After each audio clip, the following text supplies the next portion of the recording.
Happy Holi भैया। मैं शिवम सागर जौनप्रिया आपको और आपके पूरे परिवार को होली की ढेर सारी शुभकामनाएं देता हूं।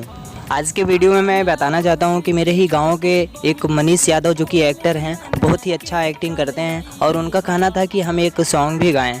तो हमने उनको एक सॉन्ग लिख के दिया हूं और उन्होंने रिकॉर्ड किया है और अपने चैनल पे भी अपलोड किया है। तो दोस्त, अगर उनका सॉन्ग को आप सुनना चाहते हैं तो आपको डिस्क्रिप्शन में लिंक है, एक बार ज़रूर जाके वहाँ से सुन के आप ज़रूर बताइए कि वो कैसा गाए हैं और आगे गा सकते हैं या नहीं, उनका हौसला को बढ़ाएं। प्लीज़ आप लोग डिस्क्रिप्शन में जाके उनके सॉन्ग को सुन सकते हैं। और आइए एक लाइन का मुखड़ा हम सुनाते हैं आपको।